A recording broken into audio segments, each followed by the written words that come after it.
ਅਮਿਤ ਸ਼ਾਹ ਨੇ ਪਿਛਲੇ ਦਿਨਾਂ 'ਚ ਇੱਕ ਥਾਂ ਤਾਨਾ ਮਾਰਿਆ। ਉਹਨੇ ਕਿਹਾ ਜੀ ਇਹ ਜਦੋਂ ਕਸ਼ਮੀਰ ਬਾਰੇ ਗੱਲ ਹੁੰਦੀ ਸੀ ਤੇ ਕਿਹਾ ਜਾਂਦਾ ਸੀ ਕਿ ਜੇ ਕਸ਼ਮੀਰ ਦਾ ਸਟੇਟਸ ਬਦਲਿਆ ਗਿਆ, ਜੰਮੂ ਕਸ਼ਮੀਰ ਦਾ ਆਰਟੀਕਲ 370 ਖਤਮ ਕੀਤਾ ਗਿਆ ਤੇ ਖੂਨ ਦੀਆਂ ਨਦੀਆਂ ਵਗਣਗੀਆਂ। ਉਹ ਕਹਿੰਦਾ ਦੇਖੋ ਮੋਦੀ ਜੀ ਨੇ ਕਿੰਨੇ ਸਧਾਰਨ ਤਰੀਕੇ ਨਾਲ ਕਰਤਾ, ਕੋਈ ਤੂਫਾਨ ਨਹੀਂ ਉੱਠਿਆ, ਕੋਈ ਖੂਨ ਦੀਆਂ ਨਦੀਆਂ ਨਹੀਂ, ਬਿਲਕੁਲ ਪੀਸਫੁਲੀ ਸਾਰਾ ਕੁਝ ਹੋਇਆ। कश्मीरी नौजवान ने कहा कि भी असी जवाब जरूर देंगे but now we don't want to die cheap. यही उन्हें दो बार दोहराया डोलट ने कि उन्हें कहा जी इवें असी इन्ने सस्ते नहीं मरना चाहते। जिस किस्म का उन्होंने माहौल सिरज दिता है, फौज लिया के उत्थे बिठा दी है, जो वो बाहर निकलणगे तो वो मार के जिन्ने मर्जी दरियावां च रोड़ी जाण, जो पंजाब च उन्होंने किया है उन्होंने कौन पूछेगा। उन्होंने कहा भी जिहड़ा अज बाकी भारत दे विच मुसलमानां दे नाल हो रहा है उस दा नतीजा है कि अज दोनों ही एक पेज ते आ गए ने। और उन्होंने कहा भी ये बहुत खतरनाक डिवेलपमेंट है।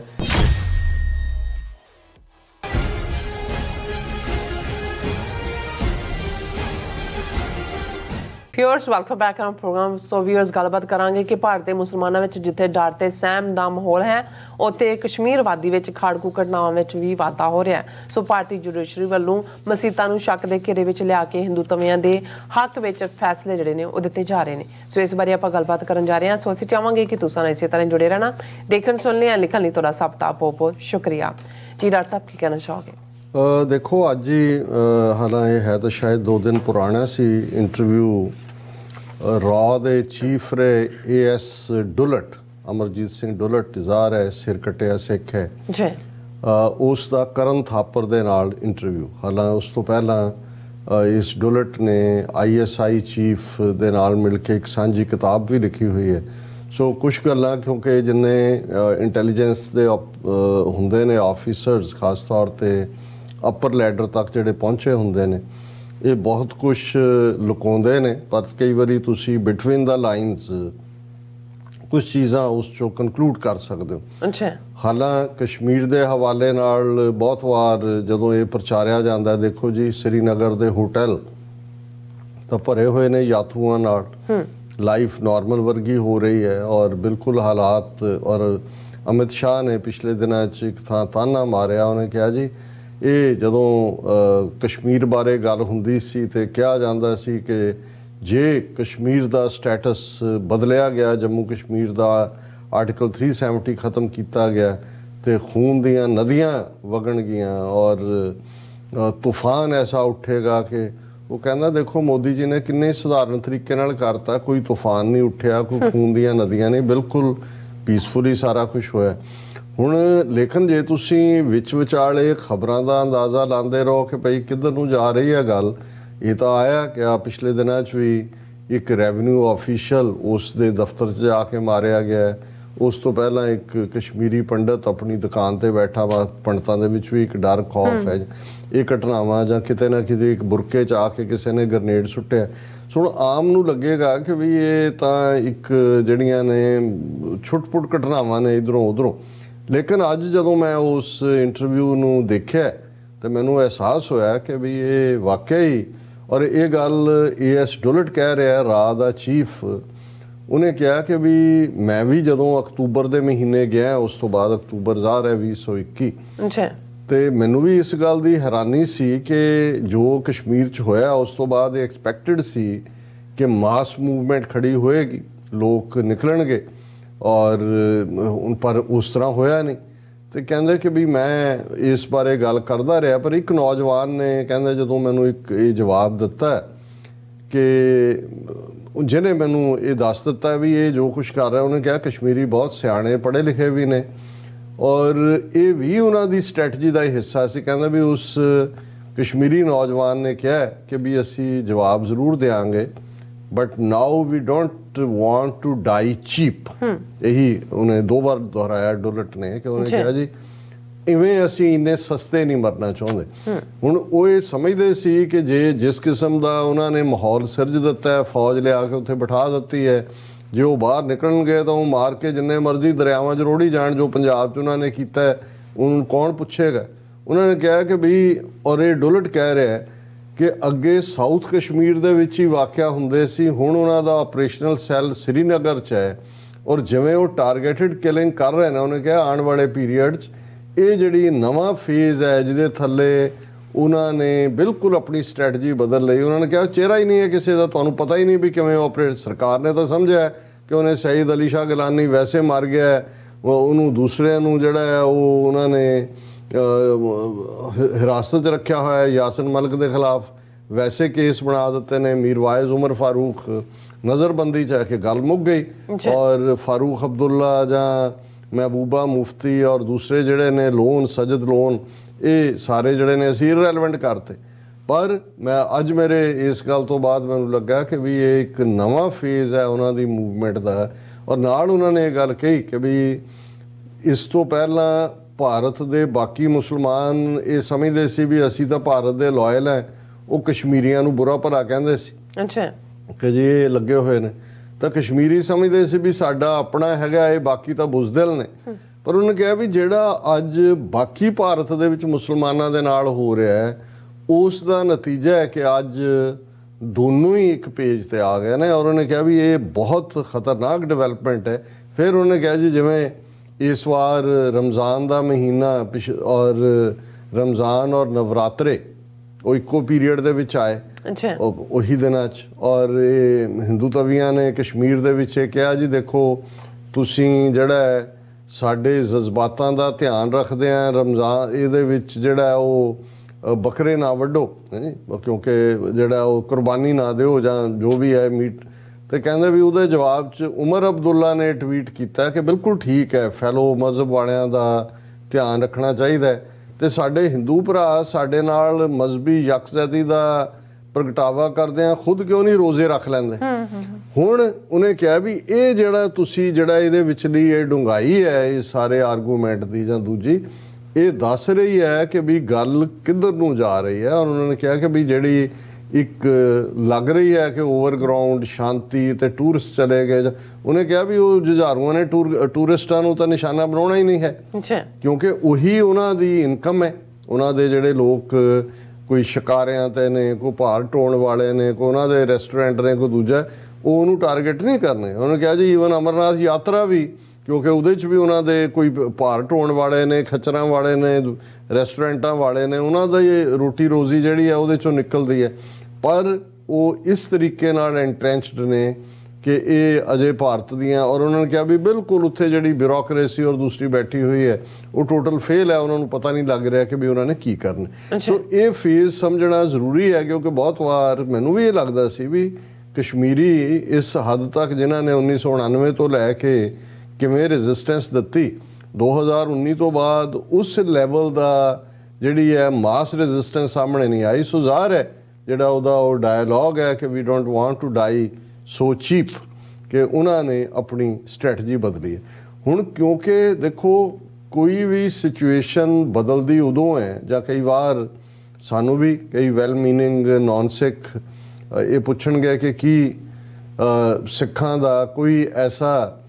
ਹੈ ਮੁਕਾਮ ਕਿ ਬਿਨਾਂ total Khalistan independent sovereign nation ਦੇ ਇੰਡੀਅਨ ਸਟੇਟ ਨਾਲ ਕੋਈ ਕੰਪਰੋਮਾਈਜ਼ ਹੋ ਸਕੇ। ਤੇ ਮੇਰਾ ਹਮੇਸ਼ਾ ਇਹ ਕਹਿਣਾ ਹੁੰਦਾ ਜੀ ਸਾਡਾ ਤਾਂ ਜੂਨ 84 ਤੋਂ ਬਾਅਦ ਸਾਨੂੰ ਸਿਰਫ ਇੱਕ ਗੱਲ ਦਾ ਇਹ ਰਿਹਾ ਫੀਅਰ ਕਿ ਕਿਤੇ ਇਹ ਨਾ ਹੋਏ ਕਿ ਕੋਈ ਜਸਟਿਸ ਲਵਿੰਗ ਸੱਚਮੁੱਚ ਦਾ ਇਨਸਾਫ ਦੇਣ ਵਾਲਾ ਜਾਂ ਸਿੱਖਾਂ ਦੀ ਪੀੜ ਨੂੰ ਸਮਝਣ ਵਾਲਾ ਹਾਕਮ ਦਿੱਲੀ 'ਚ ਆ ਜਾਏ ਔਰ ਉਹ ਦਿੱਲੀ 'ਚ ਆ ਕੇ ਸਿੱਖਾਂ ਨੂੰ ਕਹੇ ਹਾਕਮ ਬਣ ਕੇ ਕਿ ਆਓ ਤੁਹਾਡਾ ਕੀ ਮੁਤਾਲਬੇ ਨੇ ਔਰ ਅਸੀਂ ਆਹ ਵੀ ਕਰਦੇ ਹਾਂ, ਆਹ ਵੀ ਮੰਨਦੇ ਹਾਂ, ਉਹ ਵੀ ਮੰਨਦੇ ਹਾਂ। ਤੇ ਮੈਂ ਕਿਹਾ ਫਿਰ ਸਾਡੀ ਕੌਮ ਦਾ ਇੱਕ ਵੱਡਾ ਹਿੱਸਾ ਕਹੇ ਜੀ ਚਲੋ ਜੇ ਇੱਥੋਂ ਤੱਕ ਆ ਜਾਂਦੇ ਨੇ ਤਾਂ ਕੋਈ ਗੱਲ ਨਹੀਂ ਹੈ, ਦੋ ਕੁ ਮਹਿਕਮੇ ਫੋਰਨ ਅਫੇਅਰਸ ਡਿਫੈਂਸ ਇਹਨਾਂ ਦੇ ਕੋਲ ਛੱਡ ਕੇ ਤੇ ਜਿਹੜਾ ਜੇ ਸਾਨੂੰ ਆਟੋਨਮੀ ਮਿਲਦੀ ਹੈ ਤਾਂ ਕੋਈ ਨਹੀਂ ਕੰਪਰੋਮਾਈਜ਼। ਪਰ ਮੈਂ ਕਿਹਾ ਜੀ ਇਹਨਾਂ 38 ਵਰਿਆਂ ਦੇ ਵਿੱਚ ਕੋਈ ਸੂਰਜ ਐਸਾ ਨਹੀਂ ਚੜ੍ਹਿਆ ਜਿਹਨੇ ਸਿੱਖਾਂ ਨੂੰ ਇਹ ਦੱਸਿਆ ਹੋਏ ਕਿ ਖਾਲਿਸਤਾਨ ਤੋਂ ਬਿਨਾਂ ਉਹਨਾਂ ਦਾ ਕੋਈ ਮਸਲਾ ਹੱਲ ਹੋ ਸਕਦਾ। Rather worst to worst situation ਜਾਂਦੇ ਆ ਅੱਜ ਅਸੀਂ ਉਸ ਮੁਕਾਮ ਤੇ ਪਹੁੰਚੇ ਹਾਂ ਕਿ ਬਈ ਉਸ ਕਿਸਮ ਦਾ ਹਾਕਮ ਹੈ ਜਿਹਦੇ ਮੂੰਹ 'ਚ ਰਾਮ ਰਾਮ ਹੈ, ਬਗਲ 'ਚ ਛੁਰੀ ਹੈ, ਜਿਹੜਾ ਜਦੋਂ ਸਿੱਖਾਂ ਦੀਆਂ ਤਾਰੀਫਾਂ ਚੰਗੇ ਭਲਿਆਂ ਨੂੰ ਵੀ ਜਿਹੜਾ ਲੱਗਣ ਲੱਗ ਜਾਂਦਾ ਵੀ ਈਡਾ ਹੀ ਸਿੱਖਾਂ ਦਾ ਪ੍ਰੇਮੀ ਕਿੱਥੋਂ ਹੋ ਗਿਆ? ਮੈਂ ਕਿਹਾ ਜੀ ਇਹ ਸਭ ਤੋਂ ਖਤਰਨਾਕ ਨਾਗ ਹੈ, ਸਭ ਤੋਂ ਖਤਰਨਾਕ ਘਾਹ ਦਾ ਸੱਪ ਹੁੰਦਾ ਹੈ। ਅੱਛਾ, ਕੋਬਰੇ ਤਾਂ ਤੁਹਾਨੂੰ ਉਹਨਾਂ ਨੇ ਪਹਿਲਾਂ ਹੀ ਫਨ ਚੁੱਕਿਆ ਹੁੰਦਾ, ਉਹ ਤੁਹਾਨੂੰ ਤੁਸੀਂ ਪਹਿਲਾਂ ਹੀ ਉਹਦੇ ਲਈ ਤਿਆਰ ਹੁੰਦੇ ਹੋ। ਘਾਹ ਦਾ ਸੱਪ ਘਾਹ ਵਰਗਾ ਹੁੰਦਾ ਹੈ, ਔਰ ਇਹ ਸਭ ਤੋਂ ਖਤਰਨਾਕ ਹੈ ਜਿਹੜਾ ਇਸ ਕਿਸਮ ਦਾ ਪੋਸਚਰ ਲੈਂਦਾ ਹੈ ਕਿ ਜ਼ੁਬਾਨੀ ਗੱਲਾਂ ਬਾਤਾਂ ਜੇ ਤੁਸੀਂ ਪਾਸੇ ਰੱਖ ਦਿਓ ਤੇ ਇਹਨਾਂ ਦੇ ਤੁਸੀਂ ਐਕਸ਼ਨ ਦੇਖੋ ਸਿੱਖਾਂ ਪ੍ਰਤੀ ਕੀ ਨੇ। ਉਸ ਦਿਨ ਤੋਂ ਹੀ ਜਦੋਂ ਇਹ ਗੁਜਰਾਤ ਦਾ ਚੀਫ ਮਿਨਿਸਟਰ ਸੀ ਔਰ ਪ੍ਰਾਈਮ ਮਿਨਿਸਟਰ ਤੱਕ ਪਹੁੰਚਦੇ ਆ, ਅੱਜ ਦੇ ਦੌਰ 'ਚ ਵੀ ਇਹਨਾਂ ਦੀਆਂ ਤੁਸੀਂ ਨੀਤੀਆਂ ਦੇਖੋਗੇ ਤਾਂ ਫਿਰ ਤੁਹਾਨੂੰ ਸਮਝ ਆਏਗੀ ਕਿ ਭਾਈ ਇਹ ਤਾਂ ਬੜੇ ਖਤਰਨਾਕ ਅੰਦਾਜ਼ ਦੇ ਵਿੱਚ ਸਾਨੂੰ ਆਪਣੇ ਆਪ 'ਚ ਅਸਿਮੀਲੇਟ ਕਰ ਰਹੇ ਨੇ। ਹੁਣ ਕਿਉਂਕਿ ਸਿੱਖ ਤਾਂ ਸਮਝ ਚੁੱਕੇ, ਨਵੰਬਰ 84 ਦੀ ਸਿੱਖ ਨਸਲਕੁਸ਼ੀ ਲਈ ਜਸਟਿਸ ਜੀ ਇੱਧਰ ਬਥੇਰੇ ਵਕੀਲ ਬਥੇਰੇ ਹੋਇਆ ਜੀ, ਫਲਾਣਾ ਕੋਰਟ ਫਲਾਣਾ ਬਣਾਤਾ, ਕਮਿਸ਼ਨ ਬਣਾਤੇ, ਨਾਨਾਵਤੀ ਕਮਿਸ਼ਨ, 12 ਕਮੇਟੀਆਂ, ਨਰੂਲਾ ਕਮੇਟੀ, ਪਤਾ ਨਹੀਂ ਕਿਹੜੀ ਮਿਸ਼ਰਾ ਕਮਿਸ਼ਨ ਤੋਂ ਸ਼ੁਰੂ ਹੋ ਕੇ ਨਾਨਾਵਤੀ ਤੱਕ ਦੇਖ ਲਓ ਕਿੰਨੇ ਹਜ਼ਾਰਾਂ ਸਿੱਖ ਦਿੱਲੀ ਔਰ ਭਾਰਤ ਭਰ ਦੇ ਵਿੱਚ ਖੋ ਕੇ ਮਾਰੇ ਜਾਂਦੇ ਨੇ, ਕਿੰਨਿਆਂ ਨੂੰ ਸਜ਼ਾ ਯਾਫਤਾ ਕੀਤਾ ਗਿਆ। ਪੰਜਾਬ ਦੇ ਹਵਾਲੇ ਨਾਲ ਦੇਖ ਲਓ, ਗੁਰੂ ਗ੍ਰੰਥ ਸਾਹਿਬ ਦੀ ਬੇਅਦਬੀ ਦੀਆਂ ਘਟਨਾਵਾਂ 2015 ਤੋਂ ਲਗਾਤਾਰਤਾ ਨਾਲ ਪਿਛਲੇ 7 ਸਾਲ 'ਚ ਵਾਪਰ ਰਹੀਆਂ। ਉਹ ਜਿਹੜਾ ਇਹਨਾਂ ਦਾ ਬਿਠਾਇਆ ਉਹ ਕੁੰਵਰ ਵਿਜੇ ਪ੍ਰਤਾਪ, ਉਹਨੇ ਚਿੱਠੀ ਲਿਖੀ ਹੈ ਕਿ ਭਾਈ ਆ ਸਰਕਾਰ ਬਣਿਆ 2 ਮਹੀਨੇ ਹੋ ਗਏ ਨੇ, ਜਿਹੜੇ ਲੋਕ ਜ਼ਿੰਮੇਵਾਰ ਸੀ ਉਹਨਾਂ ਬਾਰੇ ਸਟੇਟ ਸੌਫਟ ਹੋ ਰਹੀ ਹੈ, ਕੀ ਹੈ। ਸੋ ਸਾਨੂੰ ਤਾਂ ਕੋਈ ਭੁਲੇਖਾ ਨਹੀਂ ਹੈ, ਲੇਕਿਨ ਭਾਰਤ ਦੇ ਮੁਸਲਮਾਨਾਂ ਦਾ ਇੱਕ ਤਬਕਾ ਜਿਹੜਾ ਮੌਲਾਨਾ ਅਬੁਲ ਕਲਾਮ ਆਜ਼ਾਦ ਦੇ ਜ਼ਮਾਨੇ ਤੋਂ ਉਸ ਕਿਸਮ ਦਾ ਉਹ ਸਮਝਦਾ ਸੀ ਕਿ ਜੀ ਇੱਥੇ ਤਾਂ ਸਾਡੇ ਪੁਰਖਿਆਂ ਦੀਆਂ ਕਬਰਾਂ ਨੇ, ਅਸੀਂ ਭਾਰਤ ਛੱਡ ਕੇ ਕਿਤੇ, ਜਿਨ੍ਹਾਂ ਨੇ ਪਾਕਿਸਤਾਨ ਦਾ ਵੀ ਵਿਰੋਧ ਕੀਤਾ, ਜਿਹੜੇ ਸਮਝਦੇ ਸੀ, ਜਿਨ੍ਹਾਂ 'ਚੋਂ ਬਹੁਤ ਸਾਰੇ ਜਿਹੜੇ ਨੇ ਉਹ ਸੈਕੂਲਰ ਬਣ ਕੇ ਜਾਵੇਦ ਅਖਤਰ ਔਰ ਨਸੀਰੁਦੀਨ ਸ਼ਾਹ ਔਰ ਦੂਸਰੇ ਉਹ ਜਿਹੜੇ ਨੇ ਪਾਕਿਸਤਾਨ ਨੂੰ ਔਰ ਉੱਥੋਂ ਵਾਲਿਆਂ ਨੂੰ ਗਾਲਾਂ ਕੱਢਦੇ ਸੀ ਕਿ ਜੀ ਇਹ ਸਾਡਾ। ਹੁਣ ਤੁਸੀਂ ਉਹ ਕਹਿ, ਨਸੀਰੁਦੀਨ ਸ਼ਾਹ ਕਹਿ ਰਿਹਾ ਇਹਨੂੰ ਕਰਨ ਨੂੰ ਥਾਪਰ ਨੂੰ ਕਿ ਜੀ ਇਹ ਤਾਂ ਸਿਵਲ ਵਾਰ ਹੋਏਗੀ, ਔਰ ਬਾਕੀਆਂ ਨੂੰ ਵੀ ਨਜ਼ਰ ਆ ਰਿਹਾ। ਹੁਣ ਜੇ ਪਾਰਲੀਮੈਂਟ ਜਾਂ ਲੈਜਿਸਲੇਚਰ ਜਿਹੜੀ ਅਨਜਸਟ ਹੁੰਦੀ ਹੈ ਬਰੂਟ ਮੈਜੋਰਿਟੀ ਨਾਲ ਉਹ ਕਰ ਜੁਡੀਸ਼ਰੀ ਉਸ, ਪਰ ਹੁਣ ਤੁਸੀਂ ਪਿਛਲੇ ਲਗਭਗ 6 ਮਹੀਨੇ ਦੇ ਵਿੱਚ ਹੀ ਜੇ ਜੁਡੀਸ਼ਰੀ ਦੇ ਐਕਸ਼ਨ ਦੇਖੋ, ਸੁਪਰੀਮ ਕੋਰਟ ਤੋਂ ਲੈ ਕੇ ਲੋਅਰ ਅਦਾਲਤਾਂ ਤੱਕ, ਇੱਕ ਬਾਬਰੀ ਮਸਜਿਦ ਨੂੰ ਰੋਂਦੇ ਸੀ ਕਿ ਜੀ 1992 ਤੋਂ ਹੋ ਗਿਆ, ਉਸ ਤੋਂ ਪਹਿਲਾਂ ਇੱਕ ਲਾਅ ਬਣਾ ਦਿੱਤਾ ਉਹਨੇ ਨਰਸਿਮਹਾ ਰਾਓ ਦੇ ਵੇਲੇ ਕਿ ਜਿਹਨੂੰ ਕਿਹਾ ਗਿਆ ਕਿ ਜੀ ਇਹ ਸਾਰਾ ਜਿਹੜਾ ਉਹਦਾ changes of challenge places of worship act ਇਹ 1991 'ਚ ਹੋਇਆ। ਹੁਣ ਤੁਸੀਂ ਦੇਖੋ ਵੀ ਸਾਰੀਆਂ ਵੱਡੀਆਂ ਮਸੀਤਾਂ ਉਹ ਮਥੁਰਾ ਦੀ ਹੋਏ, ਗਿਆਨਵਾਪੀ ਬਨਾਰਸ ਦੀ ਹੋਏ, ਉਹ ਤਾਂ ਸ਼ੱਕ ਦੇ ਘੇਰੇ 'ਚ ਲੈ ਹੀ ਆਉਂਦੀਆਂ ਔਰ ਉਹਨਾਂ ਦੇ ਉੱਤੇ ਤੁਸੀਂ ਸੁਪਰੀਮ ਕੋਰਟ 'ਚ ਪਟੀਸ਼ਨ ਹੁੰਦੀ ਵਾਪਸ ਉਹ ਭੇਜ ਦਿੰਦਾ ਉਹ ਬਨਾਰਸ ਦੀ ਕੋਰਟ ਨੂੰ, ਜਿਹੜੇ ਹੁਣ ਦੋਨੋਂ ਧਿਰਾਂ ਨੂੰ ਟਾਈਮ ਦਿੱਤਾ। ਸੋ ਗਿਆਨਵਾਪੀ ਦਾ ਹਸ਼ਰ ਵੀ ਜਿਹੜਾ ਸ਼ਿਵਲਿੰਗ ਵੀ ਅੰਦਰੋਂ ਲੱਭ ਲਿਆ ਕਿ ਜੀ ਉਹ ਫੁਹਾਰਾ ਉਹਨਾਂ ਦਾ ਪਾਣੀ ਦਾ, ਜਿਹਨੂੰ ਵਜ਼ੂ ਖਾਨਾ ਕਹਿੰਦੇ ਨੇ, ਵਜ਼ੂ ਕੀਤਾ ਜਾਂਦਾ ਜਿਹਦੇ 'ਚੋਂ ਹੱਥ ਪੈਰ ਮੂੰਹ ਧੋਂਦੇ ਨੇ ਨਮਾਜ਼ ਪੜ੍ਹਨ ਤੋਂ ਪਹਿਲਾਂ। ਤੋ ਜ਼ਾਹਰ ਹੈ ਜਿਹੜਾ ਸਪ੍ਰਿੰਕਲਰ ਹੈ ਉਹਦੀ ਸ਼ਕਲ ਤਾਂ ਸ਼ਿਵਲਿੰਗ ਵਰਗੀ ਹੈ,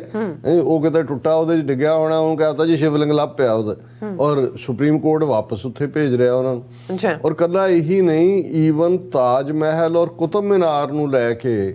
ਜਿਹੜਾ ਇਹਨਾਂ ਦੇ ਹਿੰਦੂ ਤਵੀਆਂ ਨੇ ਉਹਨੂੰ ਤਾਜੋ ਮੰਦਰ ਬਣਾਤਾ, ਉਹਨੂੰ ਪਤਾ ਨਹੀਂ ਕੀ ਕੁਤਬ ਮੀਨਾਰ ਨੂੰ ਕਿਹੜਾ ਬਣਾਤਾ, ਔਰ ਹੁਣ ਉਹਦਾ ਪੂਜਾ ਦਾ ਹੱਕ ਮੰਗ ਰਹੇ ਨੇ, ਹਨੂੰਮਾਨ ਚਾਲੀਸੇ ਪੜ੍ਹ ਰਹੇ ਨੇ। ਔਰ ਈਵਨ ਮੈਂ ਇਹ ਜਿਹੜੀਆਂ ਖਬਰਾਂ ਦੇਖ ਰਿਹਾ ਔਰ ਇਹ ਇੱਕ ਜਿਹੜਾ ਹੁਣ ਕਿਉਂਕਿ ਇਹ ਐਕਟ ਹੈ ਜਿਹੜਾ worship religious place of worship act, ਇਹਨੂੰ ਵੀ ਇੱਕ ਜਿਹੜਾ ਚੈਲੰਜ ਕਰ ਰਿਹਾ ਜਾ ਕੇ। ਉਹਨੇ ਕਿਹਾ ਜੀ ਇਹ ਜਿਹੜਾ ਐਡਵੋਕੇਟ ਹੈ ਕੋਈ Ashwani Upadhyaya who has challenged the Places of Worship Act in 1991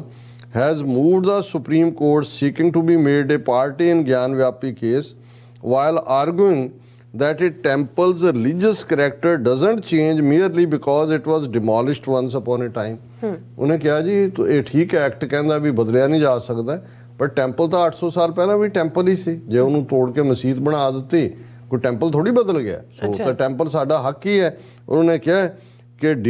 demolition of a temple's roof, walls, pillars, foundation and even subsequent offerings of namaz does not change the character of a land where once a temple stood. ਉਹਨੇ ਕਿਹਾ ਜੀ ਇਹ ਤਾਂ temple ਹੀ ਹੈ, ਭਾਵੇਂ 1000 ਸਾਲ ਤੋਂ ਉੱਥੇ ਮਸਜਿਦ ਹੋਏ ਪਰ ਹੈ ਤਾਂ ਟੈਂਪਲ ਹੀ ਸੀ। ਇਸ ਲਈ ਇਹ ਜਿਹੜਾ ਰਿਲੀਜੀਅਸ ਵਰਸ਼ਿਪ ਵਾਲਾ ਐਕਟ ਹੈ ਉਹਦੇ ਦਾਇਰਾ ਕਾਰ 'ਚ ਨਹੀਂ ਆਉਂਦਾ। ਔਰ ਸੁਪਰੀਮ ਕੋਰਟ ਧੜਾ-ਧੜ ਇਹਨਾਂ ਪਟੀਸ਼ਨਸ ਨੂੰ ਜਿਹੜਾ ਉਹ ਸੁਣਵਾਈ ਲਈ ਵੀ ਲੈ ਰਿਹਾ, ਫੈਸਲਾ ਵੀ ਹਿੰਦੂ ਤਵੀਆਂ ਦੇ ਹੱਕ 'ਚ ਲੈ ਰਿਹਾ ਔਰ ਹੁਣ ਈਵਨ ਇਹ ਹੈ ਕਿ heritage by laws of 126 protected monuments completed, Taj Mahal, Qutub Minar await ASI note. ਉਹਨਾਂ ਨੇ ਜਿਹੜਾ ਉਹਨਾਂ ਨੂੰ ਵੀ, ਕਿਉਂਕਿ ਇਹ ਆਲਰੇਡੀ ਤਾਜ ਮਹਿਲ ਜਾਂ ਕੁਤਬ ਮੀਨਾਰ ਜਿਹੜਾ ਆਰਕੀਓਲੋਜੀਕਲ ਸਰਵੇ ਆਫ ਇੰਡੀਆ ਦੇ ਥੱਲੇ ਨੇ, ਜੋ ਰਿਪੋਰਟਸ ਕਹਿੰਦੇ ਨੇ ਜੀ ਹਾਂ ਇੱਥੇ ਤਾਂ ਥੱਲੇ ਮੂਰਤੀਆਂ ਨੇ, ਕੁਤਬ ਮੀਨਾਰ ਬਣਾਉਣ ਲਈ ਇੰਨੇ ਮੰਦਰਾਂ ਦੀਆਂ ਮੂਰਤੀਆਂ ਤੋੜੀਆਂ ਗਈਆਂ ਜਾਂ ਤਾਜ, ਉਹ ਫਿਰ ਕੋਰਟਾਂ 'ਚ ਜਾਣਗੇ, ਕੋਰਟ ਕਹਿਣਗੇ ਜੀ ਠੀਕ ਹੈ ਇਹ ਜਿਹੜਾ, ਕਿਉਂਕਿ ਪਹਿਲਾਂ ਮੰਦਿਰ ਐਗਜ਼ਿਸਟ ਕਰਦਾ ਸੀ, ਇਸ ਲਈ ਜਿਹੜਾ 1991 ਦਾ ਐਕਟ ਹੈ ਰਿਲੀਜੀਅਸ ਐਕਟ, ਜਿਹਦੇ ਥੱਲੇ ਇਹ ਸੀ ਕਿ 1947 ਦੇ ਵਿੱਚ ਜਿਹੜਾ ਸਟੇਟਸ ਕਿਸੇ ਵੀ ਥਾਂ ਦਾ ਸੀ, ਮਜ਼ਹਬੀ ਥਾਂ ਦਾ, ਉਹਨੂੰ ਬਦਲਿਆ ਨਹੀਂ ਜਾ ਸਕਦਾ। ਸੋ ਜਿੱਥੇ ਇਸ ਹੱਦ ਤੱਕ ਜੁਡੀਸ਼ਰੀ ਬਾਇਸਡ ਹੈ, ਭਾਰਤ ਦੇ ਮੁਸਲਮਾਨ ਡਰੇ ਸਹਿਮੇ ਹੋਏ ਇੱਕ ਸਿਰੇ ਤੋਂ ਦੂਸਰੇ ਸਿਰੇ ਤੱਕ, ਪਰ ਕਸ਼ਮੀਰ 'ਚ ਭਾਵੇਂ ਇਹਨਾਂ ਨੇ ਡਰ ਸਹਿਮ ਪੈਦਾ ਕਰਨ 'ਚ ਕੋਈ ਕਸਰ ਨਹੀਂ ਛੱਡੀ, ਪਰ ਅੱਜ ਉਹਦਾ AS ਡੁਲਟ ਦੇ ਇੰਟਰਵਿਊ ਤੋਂ ਬਾਅਦ ਮੈਨੂੰ ਲੱਗਾ ਕਿ ਕਸ਼ਮੀਰੀਆਂ ਨੇ ਇਹਨਾਂ ਨੂੰ ਅਲਟੀਮੇਟਲੀ ਵੱਟੇ ਵੱਟ ਪਾਉਣਾ ਔਰ ਇਹੀ ਜਵਾਬ ਵੀ ਹੈ ਇਹਨਾਂ ਦੇ ਜ਼ੁਲਮਾਂ ਦਾ। ਜੀ ਡਾਕਟਰ ਸਾਹਿਬ, ਤੁਹਾਡਾ ਬਹੁਤ ਬਹੁਤ ਧੰਨਵਾਦ। ਸਾਥ ਲੈਣੇ ਬ੍ਰੇਕ। ਵਿਊਅਰਸ, ਤੁਸੀਂ ਕਿਤੇ ਨਹੀਂ ਜਾਣਾ, ਮਿਲਦੇ ਹਾਂ ਆਫਟਰ ਦਿਸ ਸ਼ਾਰਟ ਬ੍ਰੇਕ।